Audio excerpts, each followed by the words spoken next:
Welcome back to the podcast, everybody. Happy Tuesday, and we have to debrief because we went to SEMA, and I want to set the stage here. We go to SEMA every single year, okay? The Specialty Equipment Manufacturer Association, which means aftermarket. Let's be honest.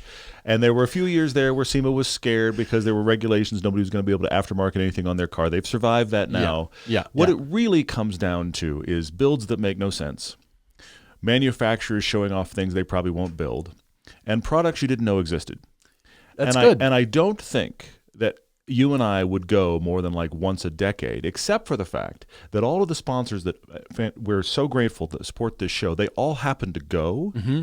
So we can go to SEMA. It's a short flight from the Salt Lake area. Mm-hmm. We can see all of our sponsors in person, which we don't get to do otherwise. So we go every single year. But you and I also, we do this sniper shot thing. We fly in on the first, like they open the airport for the flight that we take. Yeah. That's how early the flight is. We take the first flight in. We got there this year when there was nobody in the outside parking lots. Like the security guards were waking up. Which was cool. We got good photos.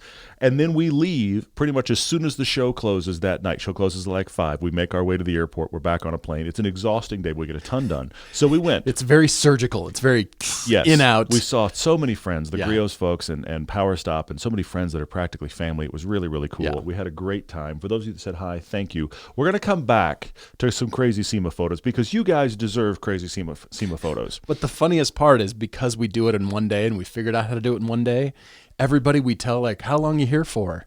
Like, just the day. And they're like, oh, really? Can I leave with you? So many of the people that run the booth, this is the thing, the people that run booths at SEMA, you know, we're there on a Wednesday typically. They came in on Sunday or Monday, and they're there through Friday or Saturday. Yeah, so to talk to anybody load in, getting in and out in a day is like, that's possible? That could crazy. Work? It was very crazy. Starting off with some news up front, we are already hearing about the Ford Lightning, the F-150 Lightning, because only about 23,000 examples have been sold as of September 2025. Mm-hmm. Ford may be considering abandoning this. Mm-hmm. It is the worst selling Ford, and the irony is the other gas-powered F-150 is the best selling Ford. It's a very interesting place. I mean, anytime we talk about manufacturers moving away from EVs, we get emails. I'm sure we'll get one now. Feel free to type. But we get emails about how all EV sales are up. And I want to acknowledge a very interesting stat here. Okay? Because the manufacturers are leaving them because they're not able to make enough money because they're not moving enough volume. The Ford F-150 Lightning, the all EV, technically, year over year, is up in sales by 1%. 1%. So technically, more people bought a Lightning in the last calendar year than bought one in the calendar year prior. But back to your point, so far this calendar year, this has sold worse than the Lincoln Nautilus. When have you ever seen one of those? The Lincoln Nautilus. Really? The E-Series, which are their vans, and the Mustang at 32,000 so far this year, which has never been a big seller in spite of the fact it gets a lot of press. I think regular F-150s sell about 23,000 in a few days. Well, the joke has always been that Ford makes one of those roughly every 60 seconds. Yeah. And that's ridiculous. And I'm not saying we should all buy gas F-150s the greatest thing ever. I'm not. I don't understand how that many of them get sold. That seems ridiculous to me. Nobody needs that many trucks. But, by the way, I don't know last year's truck is still running. Who is buying all these trucks? That's a separate thing. But the light, and here's the thing, we don't know for sure if it's dead, but Ford has essentially just closed the plant for now, and they're reassessing.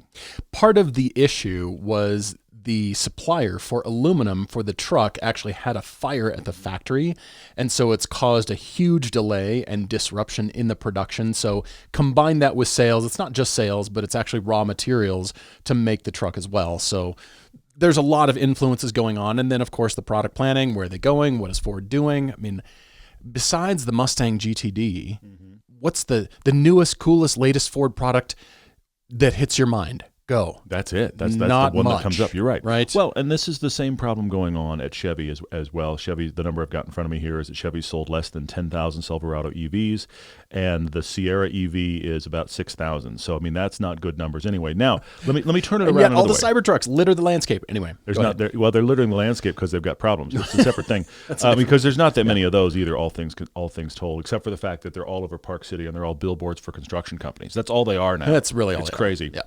Let's turn this around another way. Sports cars sell often less than the numbers we're talking about. Oh, sure. Okay? Sure. But if we are really talking EVs, and they're here to stay, and they're going to exist, and they're going to get better, but if we're really talking EVs, then the materials used to make these huge trucks EVs should be used elsewhere. Yeah. We shouldn't be making huge trucks. There hasn't been an acceptance of a big full-size truck as an EV. Clearly, the market has not accepted that reality. At that point, the massive battery pack in the Hummers, why is that going in that? We could make 4 or 5 electric cars with that same battery pack. These precious materials that are being used to make these battery packs for EVs. If we're going to make EVs, let's make EVs that are not full-size trucks. And that's the reason I hope these die. It's not because I'm anti-EV, because I think EVs need to be made to lean into their strengths. Bigger, heavier, takes more battery power. That's all these trucks do. Yeah, GM is reconsidering things, and I just saw this morning a little snippet about Volkswagen quietly backing off pickup truck production for EVs and doing any partnerships. They're quietly backing away. Of course, Volkswagen still doesn't really know who they are. They've just gone through such turmoil. Volkswagen, Nissan, here's Ford going through turmoil. But that is not just limited to EVs only, because we are now seeing Toyota, after finishing replacing 100,000 engines, have discovered there's another 127,000 turbo V6 engines that have manufacturing debris in the engine. But the potential for manufacturing debris. It's not like they all do, but they found enough that they're doing a recall. Causing problems, causing engines to not start, ECU problems for the owners in a brand that is known for just being reliable. Just buy the Toyota, just buy the Lexus, and you're good. And they are having problems, and this is gas-powered. True, and this is an even bigger black eye for Toyota, because the whole messaging thing that they've struggled with is the fact that the engines prior to all of these turbo hybrid engines were known to be bulletproof. And people bought them because they're going to run till the earth stops turning. I mean, the truck's going to disintegrate around the engine before the engine stops. It's kind of the demeanor. And the truck keeps living on anyway. So it's just this just be bulletproof trucks in thing. space. For sure, exactly right. We're just going to all take them to space. We've had Fieros in space, so why not take the Land Cruiser? Tesla in space. It at least makes more sense. The Land Cruiser, you can put more people in. Gosh. Where's that Fast and Furious 11? Where's the space Fast Land and Furious Cruiser? 23. It would be a space FJ. Because the Land Cruiser is not cool enough. It would be a space FJ. Fair enough. Separate thing. Fair enough. But this is really not good for Toyota's impression of going, no, these engines are going to be great. To have another recall related to these engines is bad news. Yeah, and that's Lexus LX, Lexus GX, anything with that twin turbo V6. Yeah. And again, potential for that. So if you own one of these vehicles, definitely contact your dealer. You may have already been contacted by Toyota, but keep an eye on that. And so up to this point, another 127,000, and they're just going to replace the engines. Wow. It's a good thing. That's great customer service. Yes. On one hand, I'm hearing Toyota sales are up in a big way, but then they have issues to fix like this. So car companies are trying to make money and pivoting, and the news will continue. Madness will continue. Crazy. We're adding FCP Euro as our partners and supporters for both Everyday Driver and Hooked on Driving. For nearly 40 years, FCP Euro has been an industry-leading supplier of genuine, original equipment and OEM parts and performance upgrades for European cars. That means BMW, Audi, Volkswagen, Mini, Mercedes, Volvo, Porsche, and even Saab. Paul, you have to call your brother-in-law and tell him FCP Euro is the place, because, as I just said, even Saab. We're putting it in the ad. Anyway. They offer a lifetime replacement guarantee on everything, including consumables like brake pads, wiper blades, and even oil filters. Buy a replacement, send back the old one, and receive a credit for the full amount. For your Saab! Plus, FCP Euro offers free economy shipping on orders over $49 and a 90-day hassle-free return policy for new, unused, and uninstalled parts. So visit FCP Euro today for more than 300,000 parts ready to ship for your European car and your Saab. FCPEuro.com. So shall we talk about SEMA? I'm excited. We should talk about SEMA. And we're actually going to take SEMA and work that into our Topic Tuesday of this time, and that is because you and I walk around the SEMA show every year. The joke we have for the perfect TV show at SEMA. That we are not the people to do it because we're not builders, but somebody's going to take this idea. And if you ever hear somebody take this idea, they heard of it here. But the idea is to walk into SEMA. It's a build show. You walk into SEMA with just guys with tools and know-how and a bunch of camera crew. And you leave SEMA with a car. Because you could. You could come painted in. You could come in. Car. Find, 4 or 5 years ago, this was really common with body in white, like old muscle cars. We're seeing less of that now. Yeah. But 4 or 5 years ago, you could walk in and be like, that's a 1965 Mustang body right there. And so you could just start putting parts on it and end up with a car. And that's what SEMA makes possible. We aren't those guys, but we walk around and look at these builds, and then we miss so much. We see photos, you've seen photos of stuff that we may have walked by. There's so many people, the cars are crammed into so many booths. You can walk right by something that a day later somebody gets a really nice photo of, and you go, where was that? I was standing right there. It's I noticed crazy. In a few of the photos that I took, the thing that I had read about, I was wondering where it was in the back of my other photo. Like, you dummy. So it's right there. So we're going to work our way through all these crazy SEMA photos and some of these SEMA stories, and then we're going to go to our topic Tuesday for the day that we've made up, which is essentially what would each of our SEMA builds be? Like if we were going to build our crazy SEMA car, because we also saw, do you have photos of the crazy stuff we saw, the Ring Brothers stuff and that kind of stuff? I do. Too? That's Good. sort of in the category of my favorites from SEMA. So we'll start with the we're crazy stuff. We're not starting with favorites. Yes, understood. Yeah. We'll start with crazy stuff, then we'll move to some favorites that really stood out, and then our own builds. I hate to say it, I came up with 4 builds that I want. Good grief. I just did 1.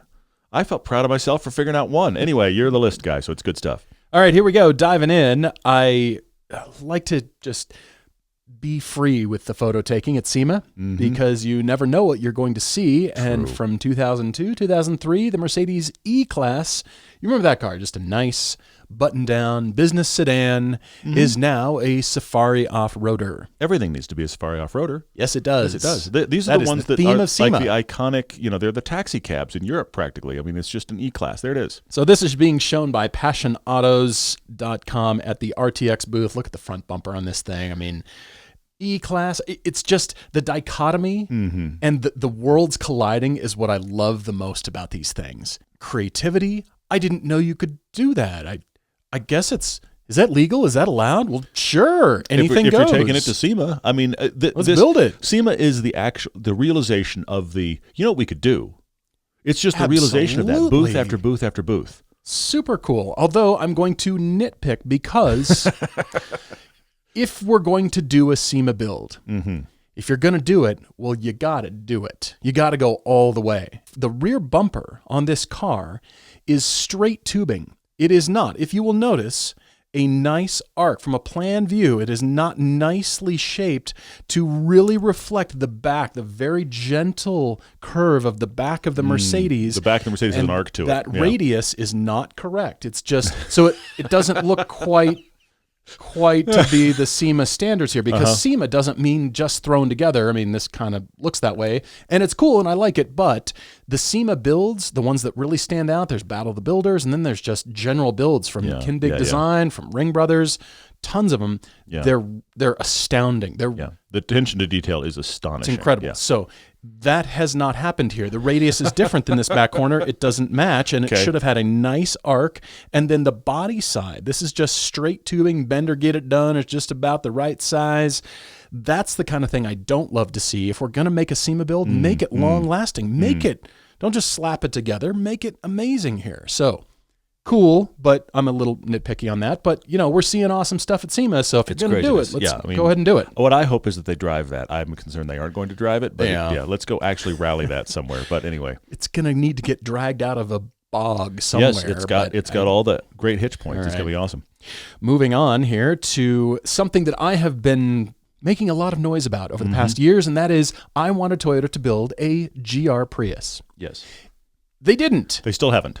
Instead, they have built a Toyota BZ Time Attack car.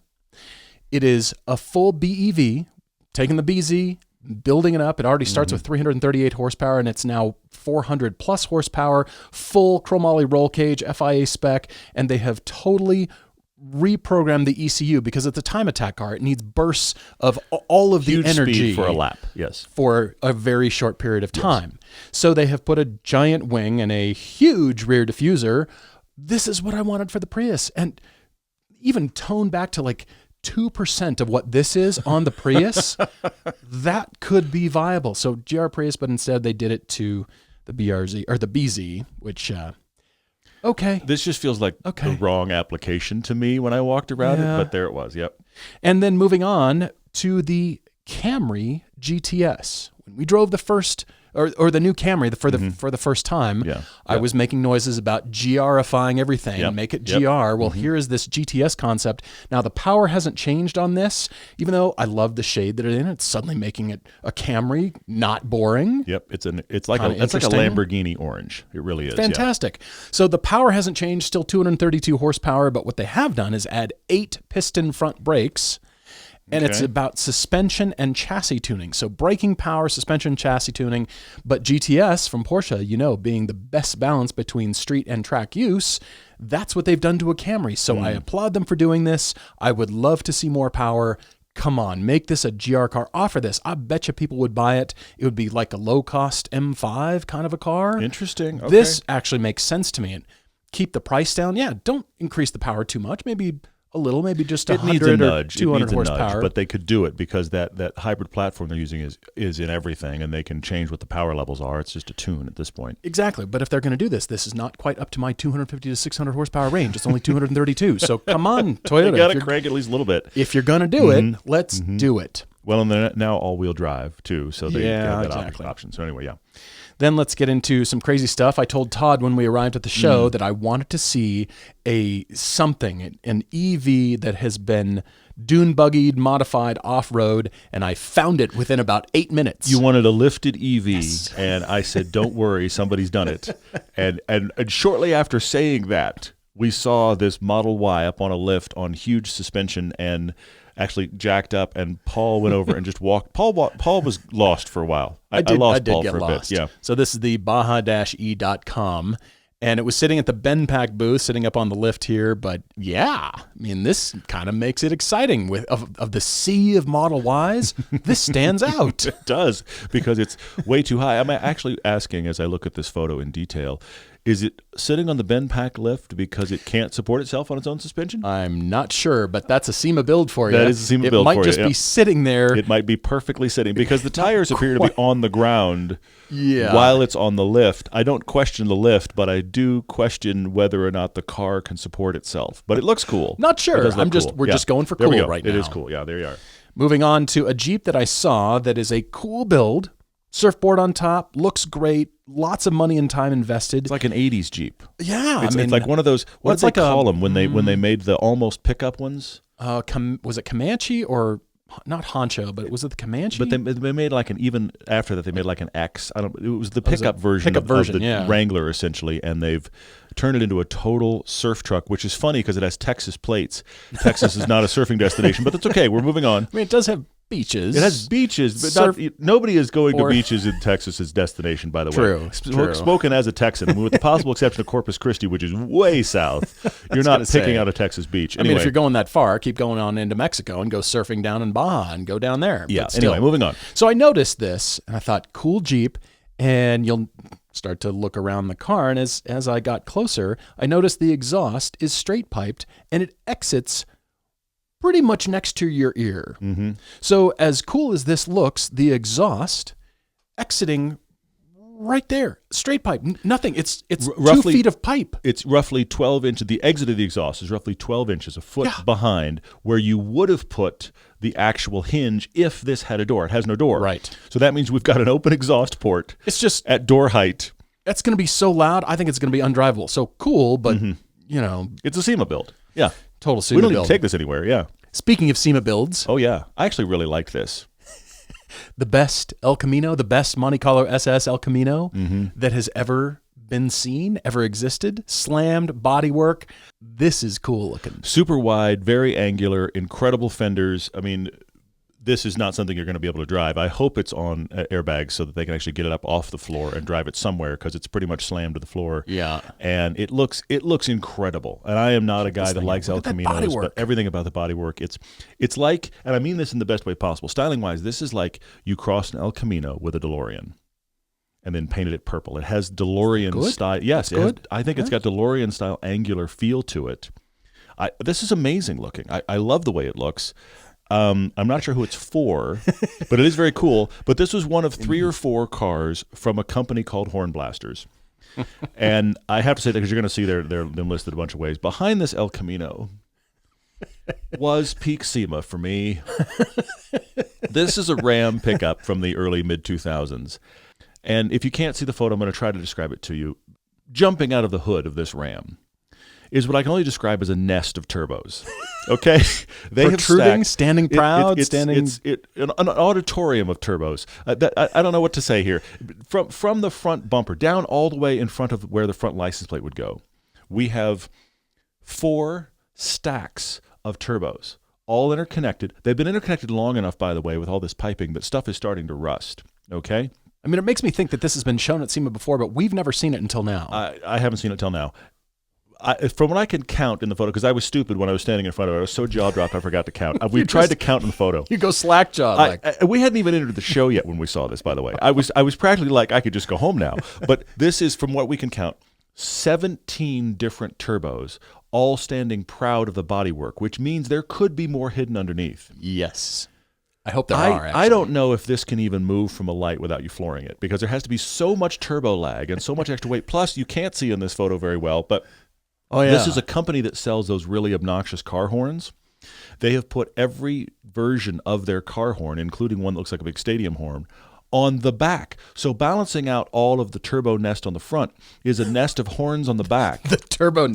This thing has to weigh. nest. It has to weigh at least 7,000 pounds, and it's probably got to be double what it weighed when it started. Of course, huge easily, rims, yeah. big suspension. But this is a build that's existed for long enough to have rusted. I have no idea if this can even move under its own power, but I've counted at least 17 turbos interconnected on this. And I just thought that is the ultimate SEMA. Why couldn't we? Why shouldn't we build? And you get it done, and then you park it by what is admittedly a very cool El Camino, but before a truck that somehow is too big for me to reach the handle or the door. Oh, That's on the other behind side. it. Yeah. So we've got this triple stack. I walked up to this, and Paul can attest. I just walked around all 3 of these like, where am I? Because the juxtaposition, and it was just like SEMA in 3 vehicles. Totally. I couldn't believe it. Yeah. Totally. There is just a couple more photos here because you have to see this Jeep called Turtley Awesome. That's not Paul mispronouncing. That is literally the word turtle intended to be used. Turtley Awesome. Quite the theme here. And I remarked to Todd that if you had seen this in Moab, the laughter could probably be heard in Las Vegas. Possibly, yeah. You would never take a Jeep like this off-road, pretty much. So I think it's a Florida car, hence the theme. But as I was getting close, I mean, here's the front grille, and I keep thinking to myself, the amount of time and money invested in this. I mean, if that's your thing, cool. I love the creativity because we get to see it and then not have to deal with it. Yeah, we don't have to take it home. We don't have to do anything about it. We don't even need to drive it. It's got the very iconic, like, Hawaii turtle logo all over it, and it's incorporated into the grill and in cutouts and in metal. And they've got Turtley Awesome carved into the front grill so you can see the theme and the name everywhere you go. I want to direct your eye to the front diff. Okay, so sharp eyes. Yes, there it is. Zoom in, look at the front diff here. You will see the drive shaft is missing completely. This is now a 2-wheel drive Jeep. That was either intentional, we wanted to be 2-wheel drive. It's either we ran out of money or we couldn't get it done in time. But either way, all 3 of those reasons add up. Well, the 4th being the entire theme of the truck and that you would never take this off-road to... Yes, not its point. Any rock crawling whatsoever. You've got the clearance, but the rest of the vehicle is not suited for this. So all 4 of those reasons make this the perfect SEMA build, the perfect SEMA Jeep. And when you see stuff like this, you just walk over. You forget to take pictures. You have to force yourself. You're right. You're just looking at these things. And this is just a small taste of what's possible. You too could make a car that's turtley awesome. That's really what we learned at SEMA this year. It was amazing, yeah. All right, so we have to move on to some favorites. I've got a couple of favorites as well. There are some amazing things, as you know, that come out of SEMA. Absolutely, yeah. Incredible builds, and we really appreciate Con Media and Ring Brothers showing us around a couple of builds here. I mean, the thing you have to understand is there's the stuff that we're showing, that most of which is outside. That is we built something and we were showing it off SEMA, and I'm sure you're very excited about it. And some of those same trucks we have seen every year. We have seen builds that are outside every year, so that exists. But then you get into the really high dollar builds, and what's crazy about the high dollar builds at SEMA is they're blank check builds. They start with an idea. and they give it to a Chip Foose, a Ring Brothers, a Ken Diggett, all of these that you know. Yeah. That I hate to say it this way, but West Coast Customs, okay, that's the outside stuff. We're inside here with these folks, and this is the stuff that I respect so much, but I can't connect with, because it's clear that somebody has walked in with a car that they love to one of these manufacturers, these builders, these custom fabricators that are unbelievable, and just said, I'd like to do X. And when you talk to these fabricators, they keep discovering new things they could do, which means like your own project build that you think is going to cost 10 grand and cost 20, these come in they're going to cost $1 million and now they cost 2, because it's just the thing keeps running and building, and then all of a sudden they have the SEMA car and the level of detail, and then in my mind, I'm just running an expense tally behind the scenes and just going, this was astronomically expensive to make one that will never be made again. It's astounding. Thanks to Mike Ring for showing us around this car. These photos are taken by Larry Chen. And starting off with the 1971 Aston Martin DBS by Ring Brothers. The engine is a Wagner Motorsports 5-liter Coyote V8 with a custom 2.65-liter Harrop supercharger developing 805 horsepower.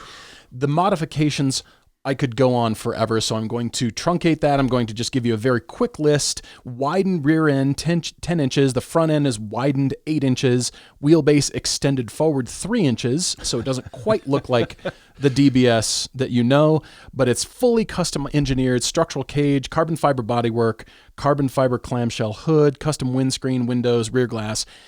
To our knowledge, the only thing that's OEM about this Aston Martin were the window switches. Well, because I asked Mike, I mean, it's kind of a joke, but I asked Mike, because when we walked up to this car, he said to me, and they've built all kinds of things. They've been around forever. You've seen them. I mean, the cars of theirs are iconic and have been around forever. Yeah. Incredible looking. But I was talking with Mike about it, and he said this is the most build they've ever replaced on a car, the most replacements ever done in a build. Because what they kept discovering is, as they would take off a piece of the car, the original car, they would find it to be impossible to put back on, or too fragile to put back on, or the things they wanted to do to it, that panel wouldn't hold up to it, so they'd make a whole new panel. So Incredible.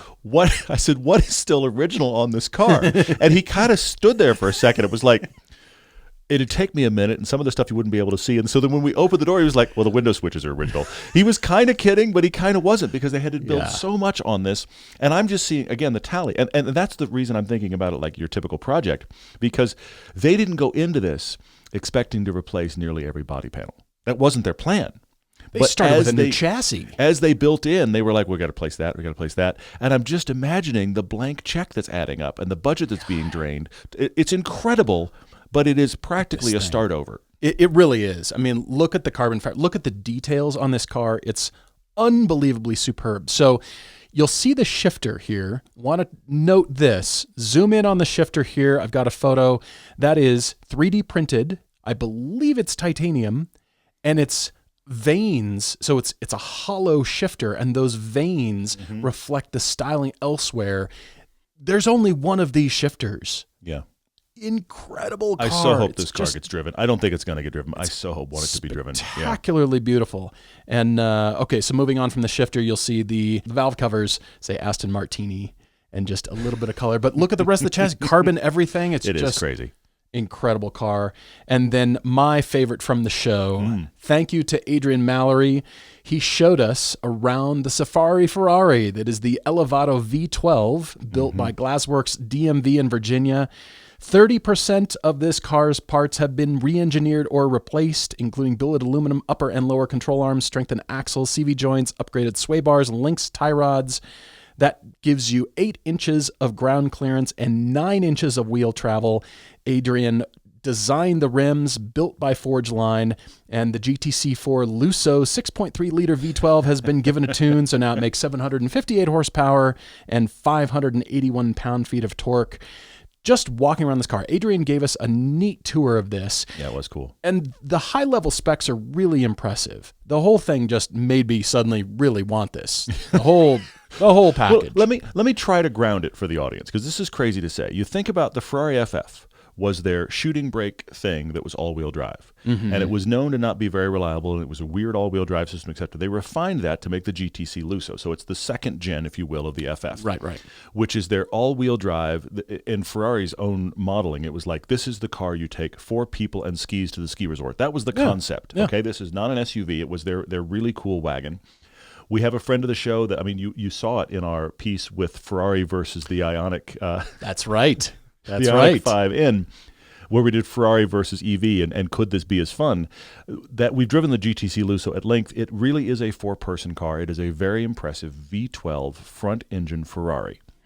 Now, for this idea, you take that and you make a rally build with 8 inches of clearance and 9+ inches of suspension travel. Yeah. And this is where this gets nuts. I mean, and please help me try to relate this, because it's hard.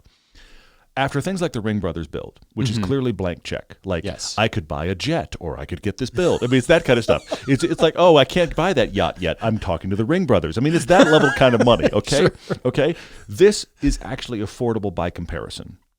And when we walked around this, and please don't misunderstand me, it's still wildly expensive. When we walked around this, comparatively, it seemed affordable. Because you can find a Lusso for $120 to $200,000. Yeah. And then everything they did here, which is a ton of machining, a ton of actual work to make it an off-road. We're hoping to actually get in this. We'll see if we do, because it's super relatable. But I'm intrigued by it anyway. The build here is $175,000 on top of your Ferrari. That's not bad. That's not bad. Comparatively, it's actually not bad. It's not real everyday driver, but No, comparatively, but it's not that bad. And after walking around some of these builds and knowing kind of the range of absurdity some of these builds were, that they've done all this, and it's 175 on top of your Lusso, I thought that actually almost feels like it's worth it, because this wasn't one of those builds like we talked about outside, where it's like we ran out of money, or we just decided to not do that, or we didn't worry about it. This was sweated over. All the way down to interior materials was sweated over, and they did it very high level. I want to explain the level of detail to you. I'll show it with a few photos here. So they have completely redone the interior. Adrian said they sourced all the same materials that Ferrari would have used, and even on the door panels, they re-padded it, because Adrian was adamant that this be used. It wasn't just a SEMA build. They're building more of these. These will be for sale. So yeah, 250 at the top end for a GTC4 Lusso, but only 175,000 after that. That's not terrible. So check out this interior, the light green leather, everything on the steering wheel. Everything has been restitched, redone. But let's get into the details with the roof rack up top. Okay, so that is suction cup to the very top. But in the back, they have done motion control suspension, MCS suspension, and here's the remote reservoirs with an actual air compressor in the back. So when you do your Safari thing, you can lower the air pressures, and you've got onboard air compressor. And then the switches. Well, here's the other side of the remote reservoir across the shock tower brace in the back. And then the switches up top, Adrian has added titanium switches that have a superb switch feel, very high-end, You were very all about switching toggly. doors. I love it, yeah. And so this controls all the lighting, all the systems, the extra systems they put on the car. Here's a close-up of that, and he said, go ahead, try it, toggle some things. And I said, okay. You don't have to ask you twice. You It love was that stuff, yeah. Superb. And the last thing, to give you an idea of the level of attention of detail, you remember that the rims, designed by Adrian, designed by Glassworks DMV, and built by Forgeline, they have now designed their own door stickers and put their own, look here, the wheel design that comes on the car. They've designed their own sticker that matches. So whatever they have done, this is the pressures that they now recommend for the build. That is an incredible level of detail. And so that gives you an idea everywhere else that they have touched the car, and that now seems like a bargain. The Sterrato Huracan is what? It's 300,000, 300, 400 grand probably for you to actually get one, maybe a little less at this point. Yeah. And then the Dakar 911 was every bit of $500,000. Yeah, those are maybe less now too. You're spending less than that for your V12 Ferrari off-roader, which is a crazy sentence. But I mean, that would be the comparison I'd like to do, is those three cars together would be amazing, and actually take them somewhere and put them off-road would be fantastic. I don't know how likely that is that anybody's going to do that. But what I like here is also, this is not one of those one-off Ring Brothers Ken Diggett builds. This is something they actually want to replicate. Mm-hmm. I have to say, I don't know how many people out there are going to get a Lusso and going to make it a rally car, but it would be cool. And the thing that they're arguing, and that I've heard before, is that for a modern city, a rally setup sports car is kind of great. Yeah. Because potholes and things that are less than wonderful and curbs and all the stuff that is normal life that might ding your sports car are irrelevant, but you have a sports car chassis. And I've heard this about Rally 911s. I mean, Matt Farah said it when he had his. Lots of people have talked about that with the Dakar, why they love the Storado, people that we know that own those. It's all the same thinking. Sort of usable that now. You can just use it and never think twice. So it takes some level of preciousness out because all of the normal door ding stuff of life doesn't matter for this. Yeah. And it's still fun. He wants people to use it. He wants his customers to use these things. I would love to reason. see this actually out there. I stand around and go, it is a SEMA build, but it is very well done. We want to drive it. I mean, okay, one last detail for you. The front grille. Check this out. It's a brand new machined aluminum grille with the lights built into it. That's not stock. It looks stock.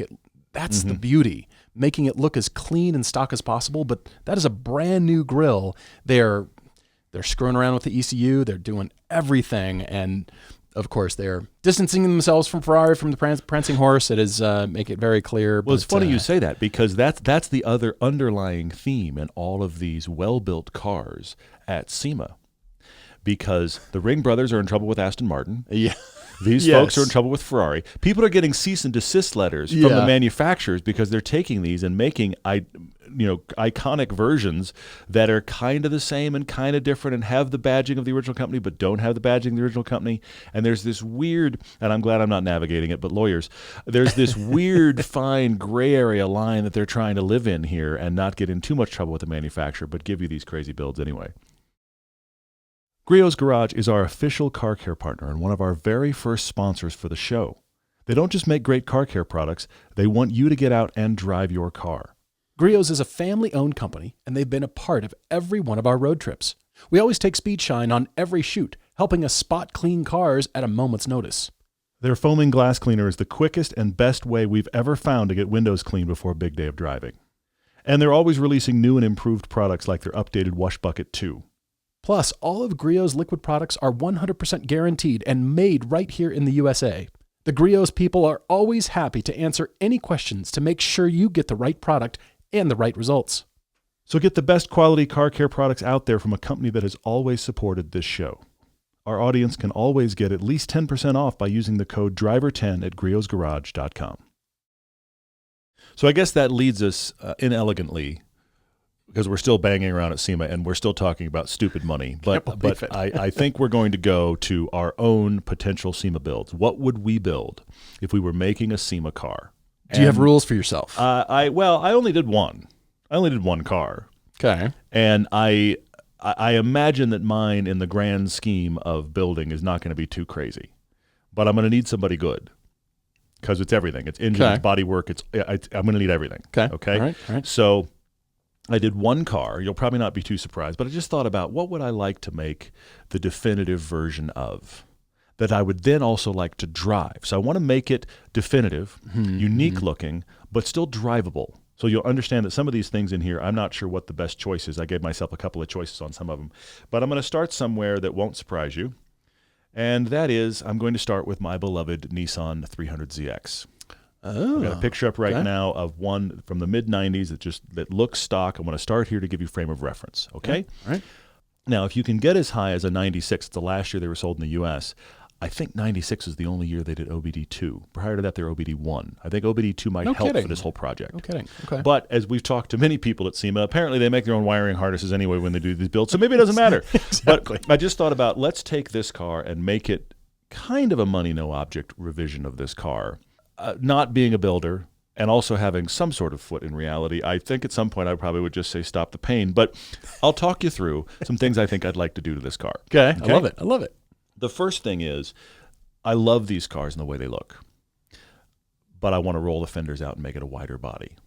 Okay. And we've seen a lot of these builds that do that. And I'm going to show you a few pictures as we talk this through. Z1 Motorsports for years has had a wide body kit for these Z cars. Again, I've owned a couple, so I'm a little bit obsessed with them. They've had some wide body kits, but the wide body kits they're kits. They're tack-on fenders. I'd like to get another inch or two out of the actual body work. Like, let's see Carbon if we fiber? can, I don't know. See if we can get body work And done. they're spending money. Exactly. That makes this not look like tack-on fenders, because I'm showing you a photo now that is a revised front end, and you can actually see the wide-body fenders on this. You can see the seams. Now, they don't have the rivets. The rivets drive me nuts. I hate the rivets. Yeah.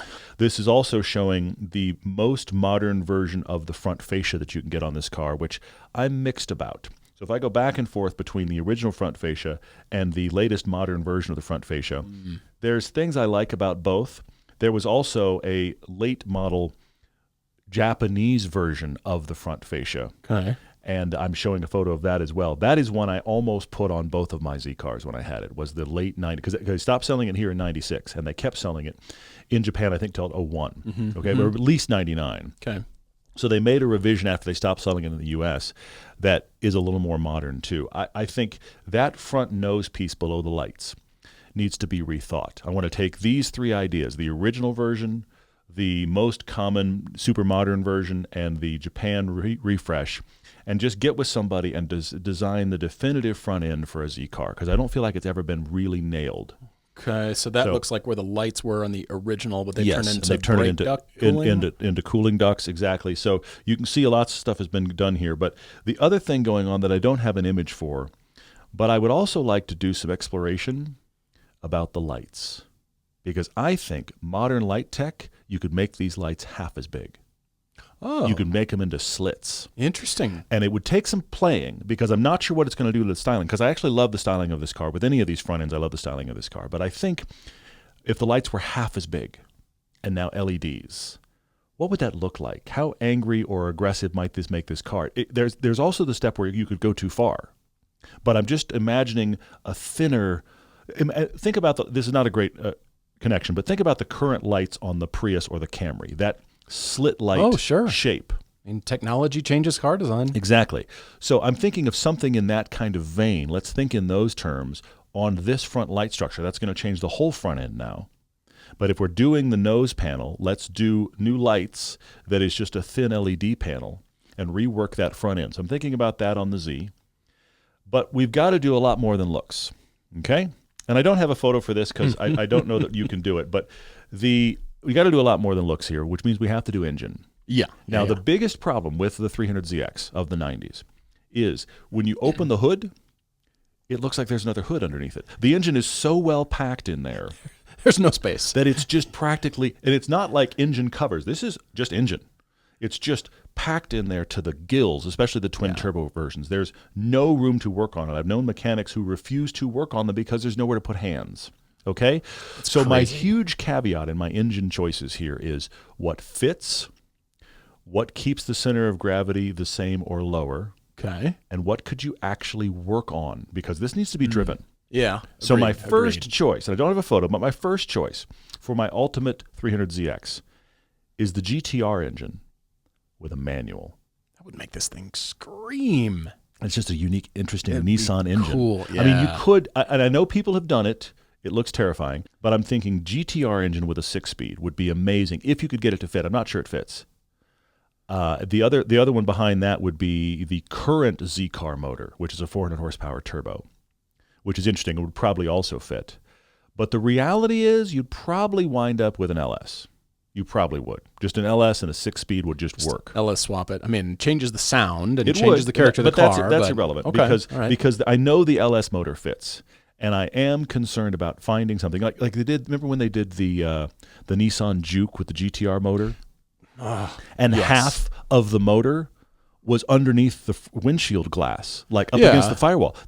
It was definitely a car we're going to build one of because there's nowhere to service this thing. Okay, True. So I am. Well, that's what Ferrari does with their production cars. But fair point. That's why I got to drop the engine. But I am thinking about. I want the car to have between 400 and 500 horsepower total. I don't need 800. That's irrelevant. 400 and 500 horsepower total. Okay. And I want it to be readily available. So I think GTR engine or possibly an LS. What fits better? The LS probably fits the best, frankly. Interesting. But if the GTR engine would work, that would be awesome. So that's part of my thinking here. I'm going to keep rolling on this idea-wise. It's got to have, of course, upgraded brakes and calipers. We've got a wider car now, so I can get a little bit wider wheel on all four corners. Yeah. I know this is crazy because this is not an overly expensive wheel, but I love the Inky PF01s. I had them on my first FRS. Every car I've seen that wheel on, I like the car better. To a car. Any hatchback, Miatas, the FRS, every time I've seen that wheel, it's looked better. So what's the custom version of that wheel to fit the Nissan Z car? I'm sure it'd be refined some along the way, but it's a very simple split 5-spoke. It's a 10-spoke wheel, but it's a split 5. Yeah. Okay? Yeah, yeah. They don't need something elaborate. It just looks really, really great. Some of the Apex wheels look similar as well. Sure. But the PF01 Inky, something in that style, but done, all of these builds, they take a wheel, they scan it, and they make a version of that wheel for the car we're talking about. So that's what I'm talking about. Let's take the PF01, let's start there and then tweak it a little bit. Obviously, we've rolled out the fenders. The Z car used to have adjustable suspension, a sport and a touring. Yes, it did, yeah. I need the modern version of that. Okay. Can I go as far as like actually getting Magna Ride in it? That would be the ideal. And it still is switchover, but it's modern adjustable suspension. So you have a nice, smooth touring. I'm thinking about how awesome that C8 we had was. Okay? Yeah. When you put that thing in tour mode, it was just it was like luxury car soft. But if you dialed it down to track mode, it was like, let's get after it. Yeah. I'm looking for that. Totally awesome. In this Z car. Yeah. So modern Magna Ride adjustable suspension. I'd like a sport, a tour, and a track. Really simple switching. I don't want a big knob. Literally, let's keep the original switch. I'd like the interior to stay as close to stock looking as possible. Material changes, but as close to stock looking as possible. Let's take that switch and make it a middle ground that is like sport. And then you can go tour one direction, toggle switch, and track the other way. That's cool. You're creating the ultimate one-off GT car that is perfect for daily use, Yes. comfortable for road trips. Yes. You could track it. You're probably not going to want to, but create the opportunity where you could dial it down on a back yeah. road. That's really what I'm thinking. So there's all of that stuff going on. And then think about the Z interior. I should have brought a photo. Think about the Z interior. Yeah. All of the uppers, I don't think you can do better. It's super clean in all the uppers. Yeah. But then below that, it gets into something that I can only describe as carpet texture. Okay? Yeah, it's like office carpet. All of the lowers and all of the touch points have got to be redone in the latest, greatest leathers. Okay? Upgraded seats, all that kind of stuff. All that leather. But the uppers that are that kind of rubberized plastic of the 90s, why aren't we still doing that in cars? That material just works. It's nice. It isn't piano black. It has aged wonderfully. Yeah. Leave all that. And if those panels aren't perfect, then buy perfect ones and put them in. Leave all that stuff, which leads us to infotainment. Okay. There's a great waterfall. It's very similar to the NSX Acura, the original first NSX. Okay. There's a great waterfall between the driver and passenger in that car. And they recessed a little bit, what used to be a tape deck, believe it or not, into the car, and then they had a little pocket panel underneath it. What I'm envisioning is, because you don't have all the radio mechanics, it's now panels. We're just talking about LED panels, right, to do your Apple CarPlay. Yeah. So I want a panel, probably comes out of like a Volvo or something, because I'm sure there's a panel that's the right size, just recessed a half-inch back and laying at the angle of that waterfall. I just want it recessed a little bit. It would probably fit really well. They put a panel in there that runs CarPlay and all the modern stuff, but the trick of the reason it's recessed, it's got a little tiny lip above it that is a panel you can just close, which just and that's the same rough material as the uppers anyway. So you can just slide the panel closed like an old ashtray. Okay. You can slide the panel closed. So now you've just got the normal 90s gauges. Yeah. I want those gauges. Yeah. You've got everything else about the car looks 90s, but nicer. You don't have a screen glowing at you. Or you can slide the panel up. There's your screen. Get my CarPlay back. Do the nav if I need it or whatever, or slide it closed. That would be the custom build part. That is my ultimate SEMA build. 300ZX, wide body, new fun engine. That's what I'm doing. That's really nice. You know, you don't see too many people screwing around with these Z32 300ZXs. Not at this level. You see a lot of people playing with them, but they're not playing with them at SEMA crazy build levels. I mean, it's not the car that people takes enough. And goes Singer or Ring Brothers or Kindig. People don't do that car, and they may at some point.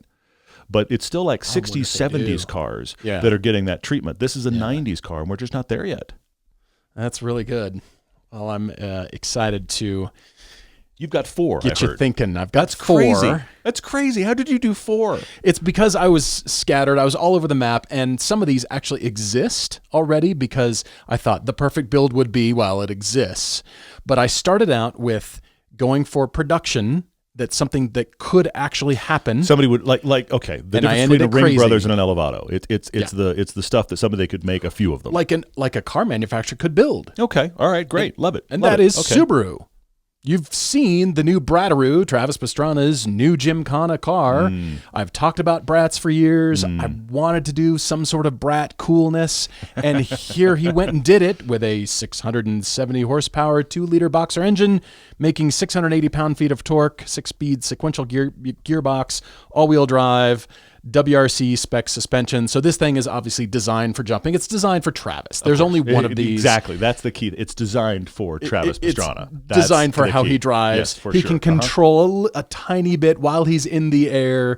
He can control the air ducting just a little bit. Sure. I'm thrilled that this exists. Finally, somebody's done something really cool with the Brat. But then you go to Subaru.com and you look at their website.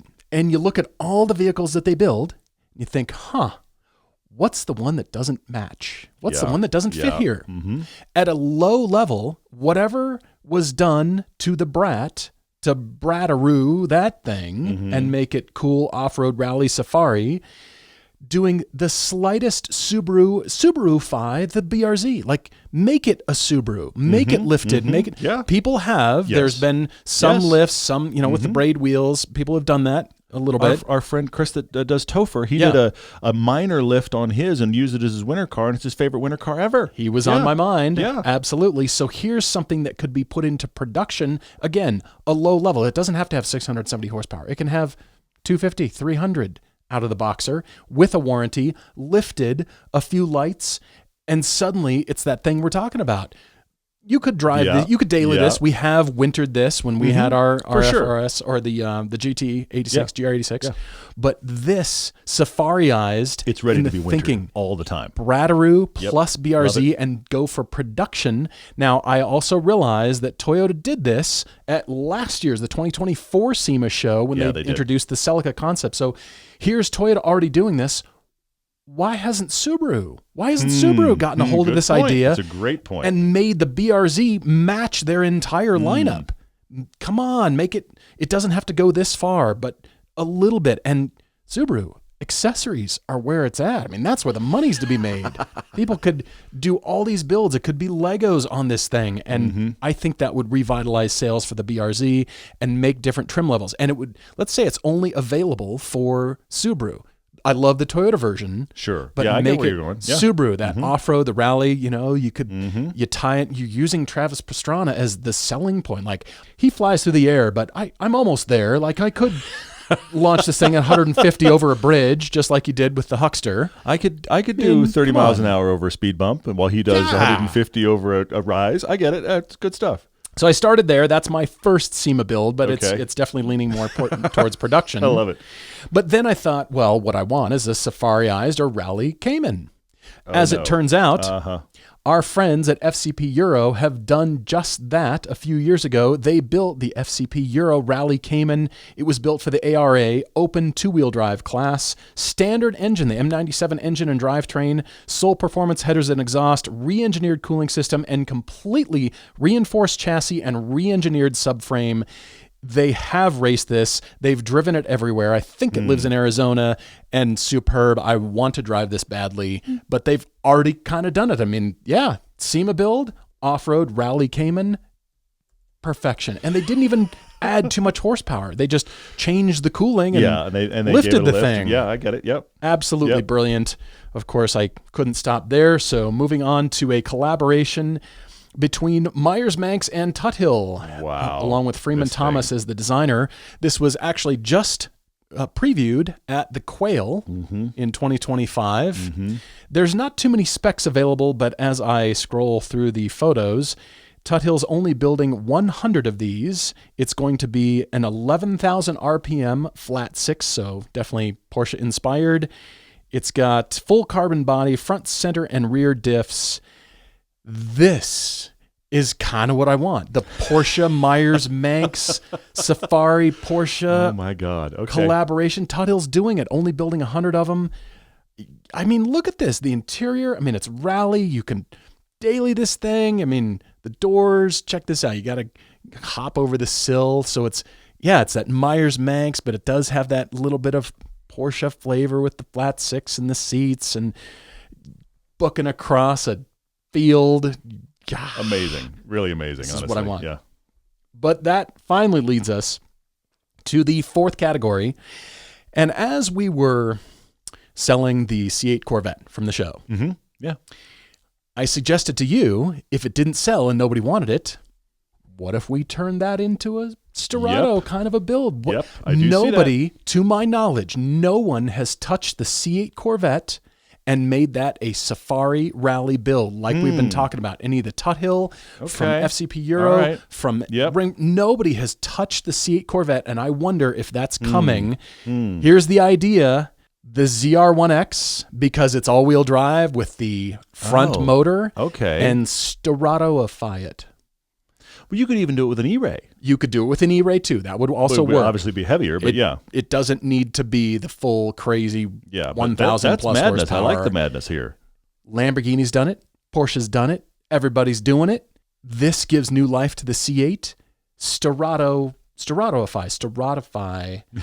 the C8 Corvette. Let's just make it the two-wheel drive class, just like FCP Euro did for ARA. What about lifting it? Now, I understand that sports car, it's going to handle completely different. So we're not talking about a lot. It's just like that Elevato, the V12 Ferrari. Yeah. It's just like that. Little bit of suspension travel, little bit of ride height. Corvettes are already easy to get into. Imagine slightly lifted. Sold. With the roof rack, rallify it. This is my SEMA build. Yeah. And let's go crazy. Let's build the Rally C8. Yeah, the affordable version with just a Stingray. And then let's do one with the ZR1X and make it 1,200 horsepower, electric motor, hybrid rally, Sterrato. Come on. Somebody's got to do it. Wow. Chevy's got to do it. Someone's got to put these cars together, mash it up, and just make it. God, that would be cool. That is my SEMA build. That's very good. I want good. all of these cars. I want all four of them, start to finish. Those are my ideas. It's no money. It's really no money. I do like the idea of a Rally C8 that does feel like an obvious missing one in their lineup. They've done everything else. Nobody's touched the C8 at SEMA either. Yeah. I mean, it is surprising. Been out for 4 or 5 years now. Ooh, I remember we saw a great something. rally one. A great drifting one last year with crazy amounts of steering angle. And there's definitely been some cool custom builds here. But you're right, that is a missing one in the market. And E-Rays are cheap now. Yeah. I mean, granted, they've probably got extra weight to worry about. But then this ZR1X thing, I don't know. Yeah, okay. Giant wings, rack, roof box, lights. You can imagine. I mean, don't you kind of want to see what this would look like? And then, make the production ones. Just the C8 Stingray, and it's an option. I get it. Yep. Or maybe just add the all-wheel, the front electric motor in the Stingray only, and keep the cost down, and more trim levels. Keep the C8 going. Wow. Okay. This is what I want. I'm with you. It's good stuff. Final few days for Hooked on Driving. If you go to hookedondriving.com, you can find Thunderhill Raceway 3 Mile in NorCal, Saturday, November 15th and Sunday, November 16th. That's coming up. Also, look to VIR, Virginia International Raceway in our Mid-Atlantic region. Mm-hmm. That is Thanksgiving weekend 2025. So when you're full of food and you're full of family. You're full of family. Full of good? Food, full of family. Let's move on. Yep. Saturday, November 29th and Sunday, November 30th. Again, Thanksgiving weekend. And then the last NorCal day in December, Thunderhill Raceway once again, but 3 Mile on Saturday and the 5 Mile configuration on Sunday. That is Saturday, December 13th, Sunday, December 14th, hookedondriving.com, and we're getting a lot of signups there, and we are going to be there. We're going to be at the last race of the year, the Thunderhill Raceway. We're going to be up at that track day. It's going to be awesome, actually. We're really excited about that. I've never driven the 5 Mile. I'm hoping we get on the 5 Mile. I'm very curious about it. The 3 Mile at Thunderhill is great. Again, that is our HPDE December 13th and the 14th. It's going to be a really cool event. Actually got some extras going on that we're going to announce later, so that's going to be very cool. We also have the first of our trips of next year is out. We are going to do some sort of Utah-based trip, some sort of domestic U.S.-based trip. We're going to try to roll those into HOD days as well, which is going to be very cool. We're going to do our pilgrimage trip again. Dates are coming on that soon, but I don't have dates for any of that. I do have dates for Spain and Portugal, April 24th through 29th of 2026. This is a new Circuit de Sevilla. It's only a few years old, right outside Seville, Spain. Not a bad place to be with you and whoever you'd like to bring. And then we'll have an extra fun kind of tourist day, and then we wind up in Portimao, which is about 2-3 hours away. That is the southern tip of Portugal, on the beach. The hotel's on the beach, and you get to drive Portimao, which is a very cool track as well. So that's happening in late April. So we'd love for you to come. There are lots of levels of cars you can come at. A lot of people, when they do these trips with us, they will extend it out and do a larger Europe trip. It's a great idea for that as well. But come on, Spain and Portugal and racetracks and cars. Yeah. Yes. Keep your eye on hookedondriving.com because all of our regions are now going to be announcing their dates very soon nationwide. Hookedondriving.com for a track day near you. Since you're listening to us, you'll end up shopping for your next car very soon. And when you do, you need Autotempest.com. Any car, anywhere, at any price, Autotempest searches all the major car listing sites on the web, local or nationwide. And Autotempest has recently added price history for every car listed, so you can see how prices are trending and know if you found a good deal. You can also create search alerts and lists of saved searches so you can find your perfect spec even easier next time. Search on any device, in your browser, or as an app for Apple iOS and Android. New, used, or unexpected, Autotempest is how we search for cars. Go to Autotempest.com/everyday so they know we sent you. Autotempest. All the cars. One search. Here we go with car debate number 1. Jeremy H. writes to us with the impossible debate. Nobody's ever categorized their debate as the impossible one. I don't think this lives up to that title. I think it's quite solvable. But I anyway, think it's solvable here we too. go. Yeah. Jeremy grew up in cars. All stems from his dad's list of great muscle cars that he owned over the years. Not to mention the films that he exposed Jeremy to as a boy, like Vanishing Point, Smokey and the Bandit, Cannonball Run, and of course Gumball Rally. Funny. Gotta watch those. Jeremy grew up on muscle car culture, but it didn't reflect his ownership experience, which includes a lot of Hondas, like an 84 CRX, 87 Prelude SI, 92 Civic Hatch. Oh, cool, 1990 Toyota Celica GT.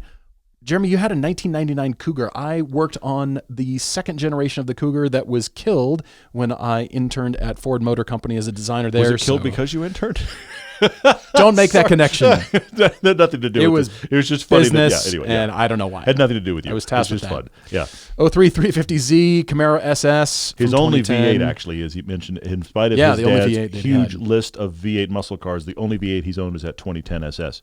What else? 2007 Z4M. He's had an 04 Boxster S, Fiat 500 Turbo, and now an 07 Pontiac Solstice GXP. Which is very interesting because he's kind of made that a little bit into his almost muscle car in feel, even though that GXP is a Turbo 4. They actually had quite a bit of power and torque, though, like 250 of both, so it's pretty good. But during his ownership of the 2004 Boxster, he really realized what great handling was. But he was also, during that ownership, given the green light by his Minister of Finance to place an order to build a Factory 5 Tribute 427 Cobra. So he's going to build the kit that is the car that excited him as a kid, that plays back into his dad's love of muscle cars. And it actually happened to be his wife's favorite car from the Gumball Rally movie. So he was going to build one of these. He's going to own a Cobra. His plan, it's a build. So we have build and we have plan. And these things don't necessarily connect and go the way you think, but the plan was miss each other. Yeah. The budget was about $60,000, hopefully total. He'd get it done in about 5 years with a 5-liter Coyote motor in it, and he was very excited about it. And he still thinks, and his dad does as well, that the Cobra is the greatest, meanest, and most beautiful car ever, an open-top terror. So he was going to do the build. He's going to have himself an affordable Cobra from Factory 5. But then they moved, so his wife could pursue her dream job. Good for you on following that. That's awesome. They had to start over. Down payment for a house, all new living situation. So they weren't going to be able to do this build yet. So that's why after a few years of doing that transition, he was able to figure out how to do a Pontiac Solstice GXP, because those are both awesome and very cheap. With a manual, he's got a tune. He's been driving that and rivaling V8 Mustangs. I love that. That's very funny. For the last few years. So he's been enjoying the Solstice, but now things have kind of started to ease up financially. He keeps looking back fondly at the Boxster of all things, the 986 first-gen Boxster. He's the one he kind of looks back fondly at, but they've reached a place where financially he could try to do the Cobra build. So the Cobra build is on one side, the longing for the old Boxster's on the other. He has approval. A conundrum is appearing here. That Cobra strikes me as the ultimate SEMA build. That was Carroll Shelby doing that For sure. before anybody was. I mean, stuffing giant engines in tiny cars. Yeah, absolutely, yeah. Jeremy says that his MOF gave him the latest fiscal update just recently. She's projecting sometime around mid-2027 they should have enough tucked away with outstanding debt paid off. He can go back to this Cobra build. The Cobra, Jeremy says, painted in Viking blue with the big white dots, the meatballs on the door, Goodyear billboards, thunderous V8. And then when she gave him permission, she didn't expect his response that was, he's thinking about going back to the Boxster. Pretty fascinating. Jeremy mentions there's a great drivers club in British Columbia, and he says the community of owners, second to none. He misses Porsche. He'd love to drive and own a Cayman. It means letting go of the dream. Because he grew up pining for the Cobra, he just wants this experience. I mean, thunderous V8. He wants that. Yeah. But then, I love that you're missing the Porsche because look at this. All the roads that you're naming in southern British Columbia, the Canadian Rockies, Whistler Mountain, the Sea to Sky Highway just to the west. You're naming these roads because they're not crowded. They're begging to be driven on. And he says a muscle car or some variant of it just wouldn't do it justice. So what does he do? This impossible debate. Does he spend 5 years building his dream car, hoping that he builds something worthy enough of these roads, these many-mile roads, or does he go to the other end of the spectrum and buy a purpose-built, high-precision tool like a 987 Cayman? Is he missing the obvious? And is this what a midlife crisis looks like? You know, Jeremy, if this is your midlife crisis, congratulations. They get far worse than this. That's really excellent. I think if you're happy in your life when you're just debating Cobra build or Boxster Cayman, you're doing okay. That's a pretty good conundrum there. I do like it. I like the fact that what you're looking at here is the roads around you and how you would use it, and that is affecting your discussion. I love diving into this. It's great. Jeremy, this is not impossible. I mean, for me, as much as I love Cobras, don't just get a Cayman. Don't just get a 987.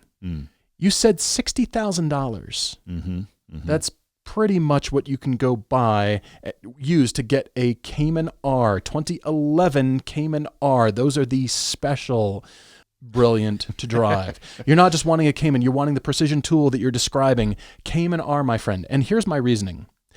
You said the next 5 years would be your build for the Cobra.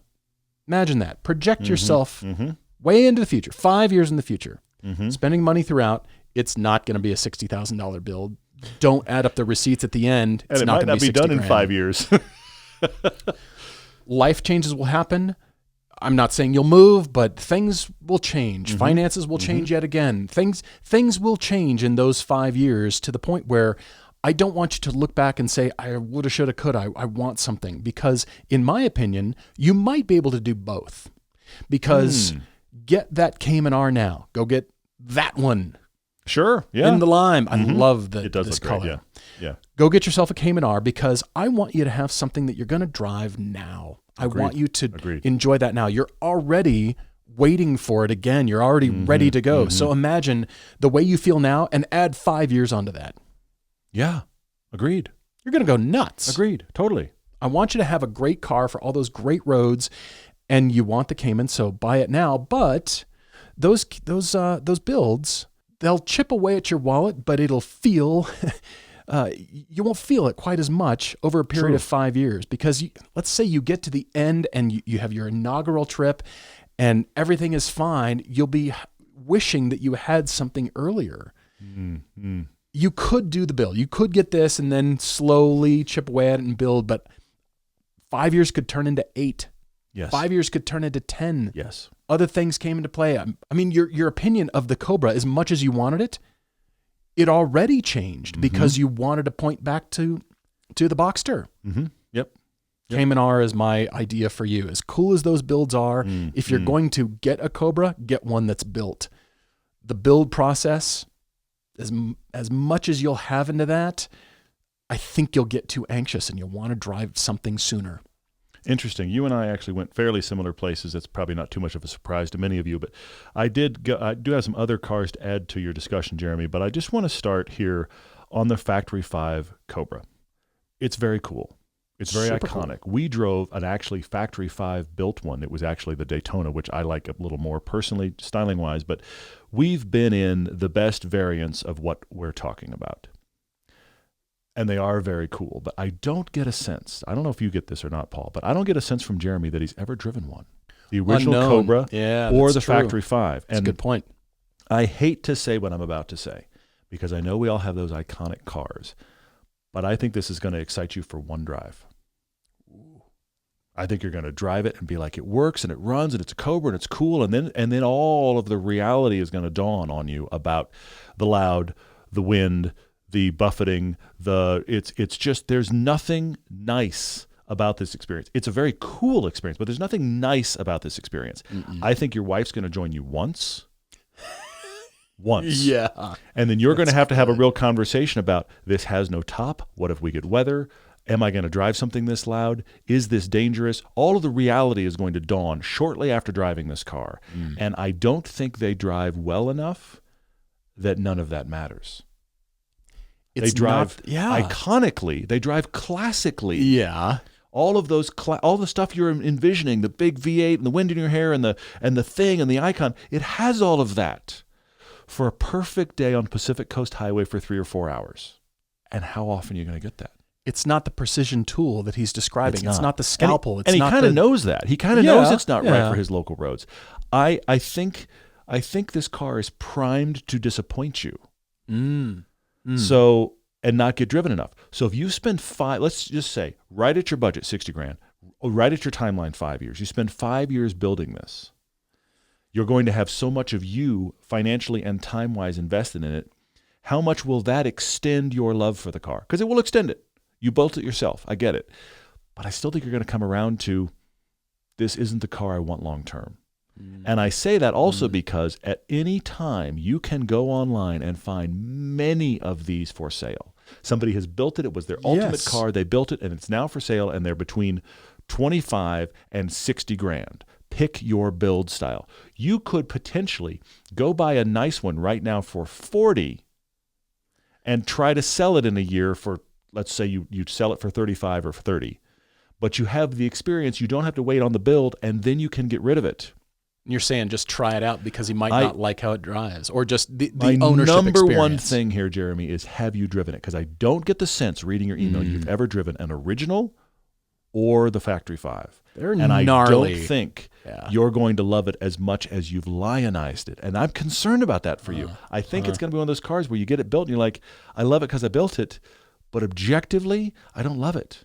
And I don't want that to happen to Jeremy, where he builds it after 5 years and then it goes up for sale. And then somebody comes along and says, well, sweet, it's already built and I can just have it now. And you've put all that time and energy. I mean, you also have to ask, you have to weigh what your time is worth and what the satisfaction at the end will be.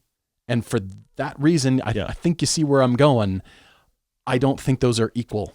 I agree with you. And the thing I also wonder about here that really is a bit confusing to me, Jeremy, is you start talking Cobra, but the alt to that for you is the Cayman. Why are we not talking Boxster? Why are we not talking more modern Boxster? Sure. You're talking about 987, which you had a 986. That was first gen Boxster before they made a Cayman. The 987 is when in 05, 06, the Boxster comes out and the Cayman follows, and they have essentially sister cars for the first time in the early 2000s. We have the IMS bearing issue up until 09. We can track through. Then there's the 981 that you had, which was the next gen, and now it's the 718. It's the 982, but 718, however you want to think about it. Yep. That is the current Cayman, okay? Cayman Boxster twins. You want the open top experience of the Cobra. You had a Boxster before. Why is the Boxster not in discussion anymore? I'm confused. So I think drive a Cayman, drive a Boxster, and have a real conversation between you and your wife about how much is open top interesting to us. If it's something you might do once a year, get a Cayman. If it's something you actually are like, I would actually drive around with the top open on a gorgeous day. And I can't have it if I don't have a Cobra. I'm like, wait. They make a Boxster still. That's true. They make a newer Boxster. So just get a 987 Boxster S and be happy. So I think the Boxster has to be back on the radar. But if you do go Cayman, Cayman S is fantastic. Sweet. Your $60,000 budget, Paul already said it, you could go as far as Cayman R, But if you are really obsessed with open-top motoring, you do the Boxster Spyder of the 987 generation. These are one of my all-time favorite Porsches, truly. I love this. Yeah. And if you're looking for open-top, then the Boxster Spyder of the 987 generation, 60 grand, candidly, might not be enough, but it could possibly get you into one of these. These are superb. They're lightweight. They work wonderfully. So I just have to ask, why not just a normal Cayman? Why not just a 987 Boxster? If you really want to go crazy, the Cayman R is perfect, and the Boxster Spyder is its sister car. That's really good. Jeremy, the first time you burn your leg on the side pipes getting out of the Cobra, you'll say that was awesome and that's part of the ownership experience, or man, I didn't expect that. That hurts. I forgot I have a wild card, though. Oh, you do? Have a wild card for Jeremy. Because you're looking for V8 fun, you could just do a C7. You could. Because that has a removable top panel. Grand Sport. It's a Grand Sport. I showed a Grand Sport because I found this fantastic Grand Sport in their great maroon color. I've seen this in person, these cars in this color. They look fantastic. This gets you all the modern amenities you're hoping for. This gets you road trip capability. It would be great on a back road, and if you really want to open up the top, it's got that removable targa panel. You can't ignore this car. It's sitting right there waiting to be acknowledged. And it's front engine V8. Exactly. It's got the V8 roar. Exactly. Comfortable, modern. I think this is your blending, Jeremy, of That's what good. you're hoping for with the V8 fun and the roar and the angry and the open top, all accomplished here. But you want modern car, dynamically good, great on a back road, could road trip, also accomplished here. I think you can't overlook the C7. That's the last gen, the C7 generation Corvette, the last of the front engines. If you can do Grand Sport, even better. But if you can't, they're great cars. You haven't even mentioned them. You had a Camaro and you kind of walked away. Have you driven this? Because I think the real solid wild card here is a C7 Corvette. Okay, super wild card. That just made me think of Viper. For $60,000, it's that's the modern Cobra. Modern if Cobra. You want to go that far, right? Yeah, for sure. You don't have to build it either, which is nice. Yeah. I mean, okay, Jeremy, play around with that idea. You've got some great ideas here. Thank you for writing to us. everydaydrivertv@gmail.com. Topic Tuesdays, car conclusions, and car debates. Impossible, not impossible. Agree, disagree. For sure. Love it. Write to us. Debate number 2 comes to us from Patrick. He is in his mid-30s and currently drives a Golf R. Mark 7.5 Golf R. That's the right Golf R. Good one. It's pre-haptic disaster in the center console. Yeah.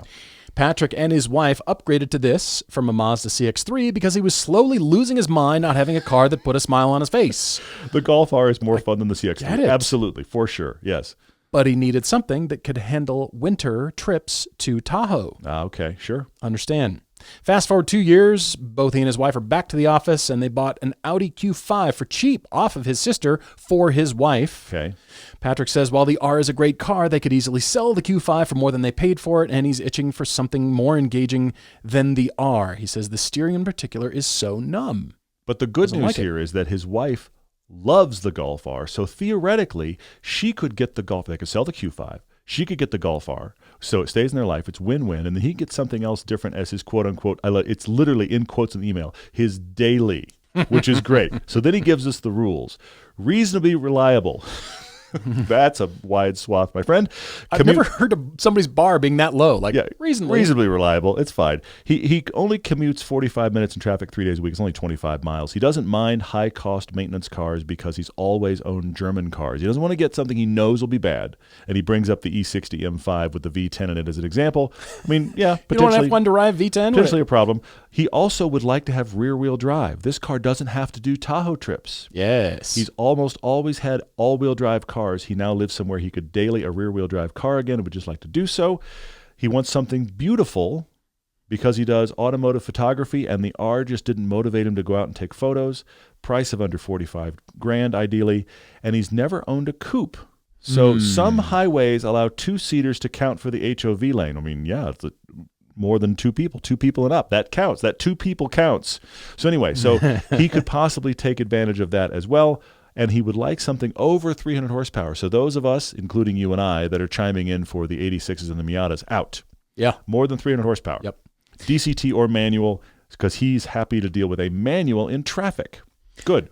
Patrick has looked at E92 M3s. He's looked extensively at the Civic Type R, multiple generations of the Cayman, C5 and C6 generation Z06s, and the M2 competition, all of which are good. I compliment you on your choices and your research. I hope you've taken it a step further and you've started to drive all of those to see, could that fit your life? Does it do it for you? And the Cayman is probably the most beautiful of all of those, I would say. I mean, your request for photography is in my mind. That kind of dominated my thinking and my choices. Great. I think a car that will make you look over your shoulder when you park it, and a car you want to take for a drive, park it, do a photo shoot, and discover the surfaces, discover the angles, discover scenery with it. I love it. I love it. All for $45,000. Well, I'm going to push on that a little bit, Patrick. But why fight it? Why? Where are you going? Why fight it? Okay. Why fight it? Okay. I went looking, and at Plaza Motors AZ, I found you a 2013 991.1 Porsche 911. It is rear-wheel drive. This has 85,000 miles, and it's only $53,000. That's a lot of car for the money. You said 45, but that make 53,000, and you could have a modern 911. You could. Is that compelling? I think that's compelling. It's compelling, except for the fact that when I first glanced at this photo, I thought, is that a Panamera? So they've gotten big. It's they've large, gotten big, but certainly. they are still excellent to drive. Even the base ones are very good to drive. Yeah. I think you should go searching for a 911 for $50,000. This one's 53, but just know you can get the early 991.1s. It is amazing they're for down that kind of money. That's crazy. That's really exciting. That's very good. And then I kept thinking beautiful, something beautiful to look at. Again, looking over your shoulder as you walk away from it. And I thought, I wonder if Evoras are $50,000 and under.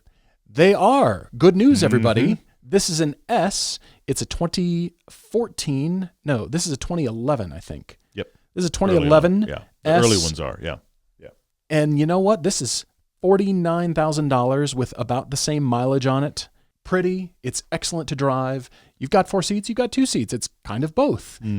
I think this is worth your consideration because Toyota engine and you're commuting in it. And I think you would look forward to going to work. Patrick's in early again. Patrick, why are you here so early? Patrick left at lunch again. Patrick came back at the end of lunch again. Exactly. I love it. The Lotus for $50,000 for $49,000.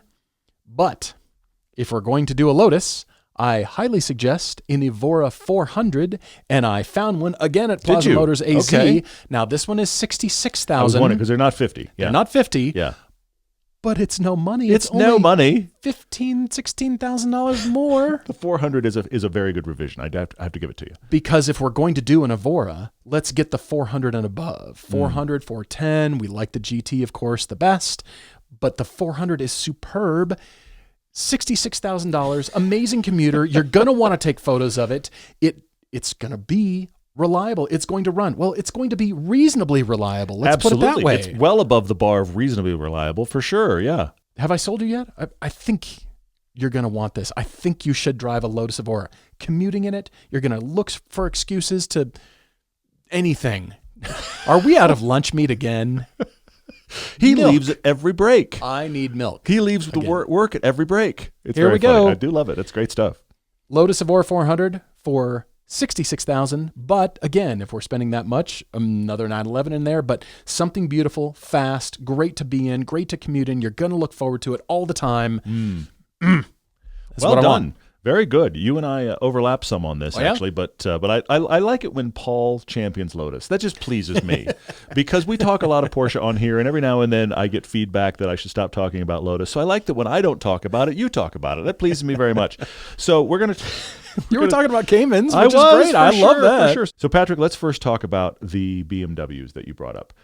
I like the E90 very much. I like that whole generation. The E90, E92, those are very good. That V8 engine is awesome. But that V8 engine is awesome when you get the chance to wind it out, which is not commuting. Okay? So what you do want is the M2. This is the original M2 I've got on screen, or yes, the competition, which has a totally different engine in it. Both of these are excellent cars. There is a CS, but it's $100,000 and up. Yeah. CS is awesome. So either of these cars are in your budget. I think the original M2 is getting slept on. I think it is a much better car than Yes. they are selling for right now. Yes. I think everybody has thought about the competition and up because of the engine change, and I think this original M2 is superb. It is worth looking into. It would absolutely be the commute. The thing I like about the M2 for you is this is a car that vanishes in traffic if you don't know what it is, but it's still a car that's cool enough. You can take a really nice photo of this car and be like, that's my car, which is interesting. So M2, I'm all about that. You brought up the C5 and C6 Corvette. C6 and above, my friend. The C5's really cool. In the pantheon of Corvettes, it's really cool. I do like it. Watch our American original film. It was one of my favorites. I do like it very much. But it feels very old at this point, especially in the interior. It doesn't drive old, but the interaction inside feels very old. Mm-hmm. The C6 still feels old, but this is I think, one of the best, most timeless Corvette designs. I think this is aging very, very well. And if you get the Z06, you get that 7.2-liter engine, which is a rarity. The 427 engine in the Corvettes was very rarely in that car. Only a few generations got it. This Z06 has it. That is a very special engine. If you're going to go Corvette, it is the Z06, my friend, from the C6 generation. I mean, he's got more money to spend. He doesn't. Yeah. I mean, yeah, go for it. You could certainly go there. The Supra is being overlooked here. Yeah. The Supra. If you're looking at an M2, look at the Supra. I have the fantastic yellow. This car comes in an amazing yellow. Very few cars look excellent in yellow, and even fewer look best in yellow. I think the Supra looks best in yellow. I love this car in this color. It is awesome. Find yourself a Supra. This Toyota is the best car BMW makes. I've said it many, many times. This has the B58 engine. It is a superb car. Get the newest one you can. Get a manual if at all possible. The manual of this car, I think, is going to be an icon. I think it's going to be one of those cars at 5 or 10 years, they're going to be trading well above everything else in the market super-wise. The 4 cylinders and the early 6 cylinders with the auto are going to be selling 10 grand less than the manuals. I bet you money. The manual in this is one of the best manuals on sale. So if you get a manual Supra, I would take that over the M2s all day long. Fully modern car you would love. So I've got to go there. Agreed. One of my wild cards is this. The Jaguar F-Type. That's pretty. worth taking photos of. It's pretty. Get any version you want. Every time we drive this car, we're reminded how good it is. Yeah. Doesn't matter the engine. They're all over 300 horsepower. It's a good color. Great. Yeah, I've got it in orange on the screen right now. Convertible or hardtop. I love the hardtop on this, but convertible or hardtop, great looking cars, good driving cars. You're wanting a fun commuter. Accent on commuter. Mm-hmm. You're not out tracking. Mm-hmm. This car is going to shine at that. It's going to be a great car. So the Jaguar F-Type is definitely in there. And then my further wild card, because I thought it might be too far for you, but Paul's already talked it up and down, and that is the Evora. I'm actually showing a very early Evora on screen. There is no question in my mind that if you get an early car that is either the before the 400 refresh and possibly even doesn't have the supercharger, you can find them in your budget for sure. Oh, I looked. They're all under 45. There's a lot of them there. You do really want the S. You want the supercharged version. The base version is still, it's right around 300-ish horsepower, and you're aware when you drive it that the chassis is waiting for more. Yeah. The car's just ready for more, but it's still a really good car to drive. So see if you can get an S. These early Evoras are great. And it's reasonably reliable. It is reasonably reliable, absolutely. If you can do the 400, if you can stretch for the 400, it is better. Yes. But I did end up on the Evora as well, but lots of other options. And I'm just going to say one more time, Supra. Supra's awesome. I think the Supra's the answer. That's great. Patrick, thank you for writing. Really appreciate it. Happy hunting. Go search on autotempest.com/everyday so they know that we sent you. And let us know what you got. Write to us at Car Conclusion. Speaking of car conclusions, we're going to go real quick into Kyle's car conclusion because it's amazing. And it relates to what just happened with Patrick's email where he said he's willing to get something that's reasonably reliable, and his car that he brought up as a full avoid was the E60 M5. Well, Patrick, I have a story for you, and that is right down here to Kyle. Kyle likes having a car he can work on. He likes having just cars he can play with. And he's had lots of cars that he's played with and had fun and done repairs and made them work wonderfully. He currently owns a 1969 Datsun 510. He's fully restored completely. He has a 997.1 911 that he completely loves, but it now just runs so well that it doesn't need anything. There's a weird sentence in the middle of Kyle's email. He owned a Fiesta ST that he loved until it was gone due to a drunk driver crashing into it. Next sentence, I had an ND2 Miata that I loved, now gone due to the same drunk driver crashing into it. And I have to stop for a second. Hang on. Whoa. I am hoping what this story means is they were both parked on the street and the same drunk driver hit them both at once. That's what I'm thinking too, yeah. Because if it's the same guy hitting two different cars on two different days, we need to find him. He needs to not drive anymore. Yeah. I mean, it's terrible either way, but I am hoping at least those cars died together. That is my hope here, because that's a terrible sentence. So you lost the Fiesta ST that you loved and the ND2 Miata. But where you are is a sentence we don't often hear. You're kind of, I want to work on something bored. The 997 runs too well. The Datsun's done. Did you see this sentence at the very top of his email? Kyle says, when you realize that you have the rest of your life to deal with car expenses, what's the holdup? You need that on a shirt. I've got the rest of my life I'm going to deal with car expenses. So let's get busy. Just get on with it. So he decided he wanted something amazing that was just kind of weird because it might not run. What's scary? He said he could afford an E60 M5. That's right, the one with the V10. And he said, that's right, the one that everyone says on the internet you must avoid. So he and his girlfriend flew up to Reno, Nevada, and bought an M5 from a dealer. 2006, 50,000 miles, SMG Interlagos Blue. That's a gorgeous car, by the way. That's a beautiful car. Bumper-to-bumper warranty. And they took a road trip back down to Southern California from Reno, Nevada, taking all of the best roads in the Sierra Nevada mountains and laughing the entire way. Oh, they my have gosh. it. He's ecstatic. He said they were enjoying the 500 miles plus of driving with the V10 power and sound. Every hour or so, they would freak themselves out because they'd take a big corner and the bolster would inflate. Those inflatable bolsters. And they'd be surprised by it. They are thrilled. He knows exactly what he's in for. He's hoping for it, which is what's so crazy. He's loving it. He's thrilled to buy something. He's mainly sending in this car conclusion to just say, if you are a person who is thinking about, I'd like to get car X, but I'm worried about it. He is just standing up and waving the flag for take the risk for a great experience. He is loving his E60 V10 M5 best road trip of their lives. I love it. Kyle also says he's going to write back in 3 years when his warranty ends. We'll see. I love it. Moving to audience questions on social media. Thank you guys for writing to us on Instagram. Let's see. Matt Garrett 82 asks me to share my design brain. What design lines suggest that a car will age well versus age poorly?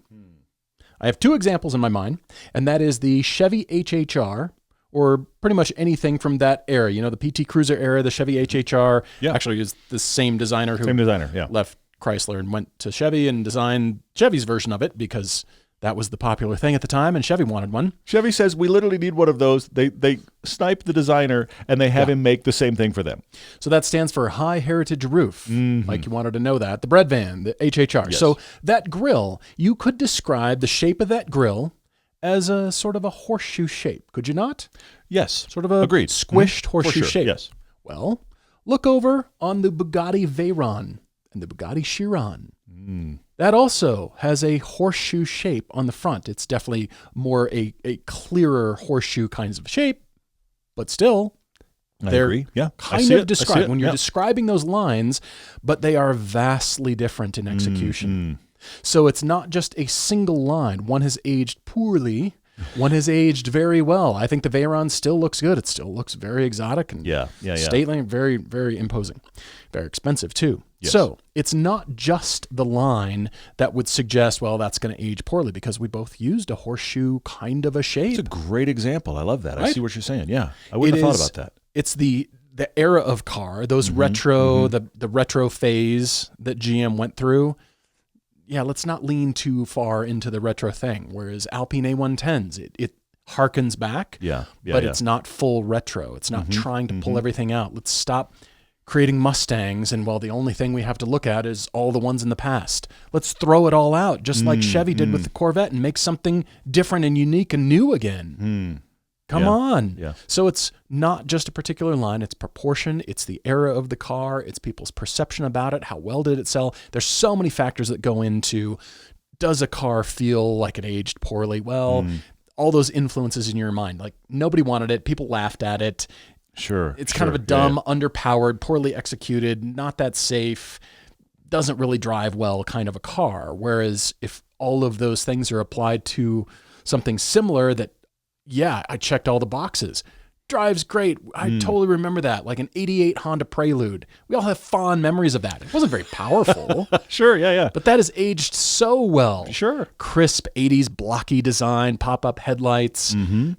If I describe the car to you, well, it's pretty slab-sided and it looks like a doorstop with a glass compartment for the humans that isn't too interesting. But yeah, Prelude, that sweet Prelude. Interesting. Totally different feel. Secret audience question coming at us. He says, this or that driver upgrade question. He's relating it to Hooked on Driving. He said, is it better to take a car that is in no way a sports car? His example is a minivan, which I don't think you should take on track. Take that to a track day and get professional instruction. Or take a dedicated sports car and drive enthusiastically, let's say up to 20 miles an hour over the speed limit, on a canyon mountain coastal road, slowly teasing better times out by experimenting. Secret, this is a very interesting question. Now, first off, I'm going to caution you one place, and that is we're not going to have a minivan at a Hooked on Driving event. But all the way up through performance SUVs, we do allow. Now, because the reality is you get a higher center of gravity, the cars just get far worse to drive, but you can still learn in them.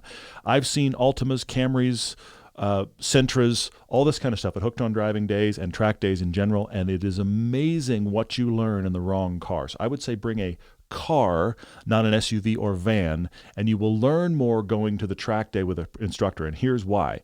If you do it by yourself on a mountain road, you're suggesting you're timing yourself, which is quite problematic because something in the real world is going to interrupt. And you're going to be having, I promise you, your best run ever, and something in the real world, deer, traffic, whatever, is going to interrupt that perfect run.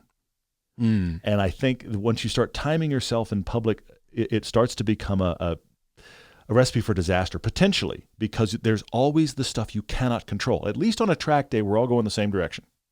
There's no counter traffic. There's no deer running across the track. I mean, with rare exceptions, things are calculated, and there's safety measures for you to be able to go fast as possible. But the bigger problem, even than that, is you're going to reinforce bad habits you don't know you have. Yes, 100%. And the best one, the one that is most common, is you're looking too low. Yeah. You're looking at right. I'm looking down at the fender as I go around the corner versus up and around the corner. And you don't even realize that because you're a commute driver. We all are this, by the way. You're a commute driver. This is the inclusive we. We're all commute drivers. And you don't realize how low you're looking until you get to a racetrack and go, I need to be looking way up there. Way up there. Yeah. And it totally changes your driving style. So a day of instruction at a Hooked on Driving track day in the wrong car, here's the thing, that will translate back to your sports car. Absolutely. You can't bring the right car, but you're going to be a better driver in your sports car. You're going to handle your car better. We want beginners for exactly this reason, so you can learn the things that you should be doing differently. I'll give you another one. I'm driving one-handed. My other hand is sitting on top of the stick shift. Oh, yeah. That is a very common manual transmission driver habit, and it is a bad habit. And once you get to driving on the track, you've got both hands on the wheel. And it's amazing how much more control and fine-tuning you can do, because now you're not gripping the wheel too hard either. It's this nice, delicate thing. Exactly. So get away from those bad habits by having that instructor in the wrong car and carry that forward to all your driving. It's time to play Hero or Zero very quickly. I'm liking this. Cabeless 9 on this week's edition. High mileage Hero or Zero. Same stipulation as last week. New contestants. Okay. First one is the Aston Martin V8 Vantage, 1 day after the factory warranty expires. Okay. Number 2, an early 2000s Cayman. Well, that would be 06 is the earliest Cayman, with the original IMS bearing. All right.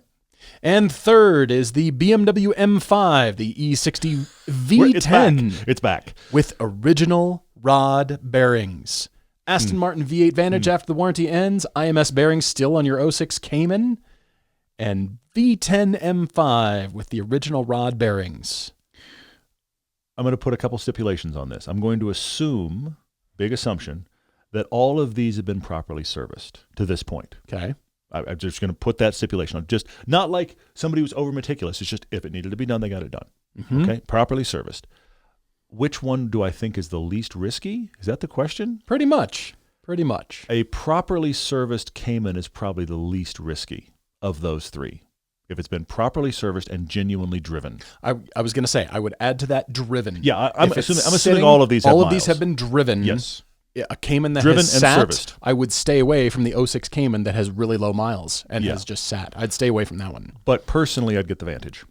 For me, Kyle has changed our minds about the V10. Everybody's going to go get E60 V10s. He's going to write back in 3 years. We're all waiting to see his experience. Yeah, it's how good. that's going to go. And I'll bet you it's probably going to be nothing happened. Wouldn't that be funny? Yeah. I'm going to go for a driven Cayman. I'm going to put my money where my mouth is and go for the Cayman with higher mileage from 06, 07, because I had one. Mm-hmm. It freaked me out. And then I learned, go drive your car, change the oil regularly, just drive it and drive it and drive it. And you'll see those ones that are higher mileage, they're still fine. It doesn't happen to everything. Having the IMS unchanged doesn't mean disaster is about to happen. Well, now it's doing, what's the other one? The delaminating of the cylinders or something. There's another thing that's happening to that era, but drive them. Yeah, absolutely. So that's good. I like it. Thank you guys for all your questions. We really appreciate it. Write to us, everydaydrivertv@gmail.com and hookedondriving.com for a track day near you. And huge thanks to all of our sponsors that make this show, both the podcast and the show, happen. Really appreciate it. Support our sponsors, and we're looking forward to next time. As always, cheers, everyone.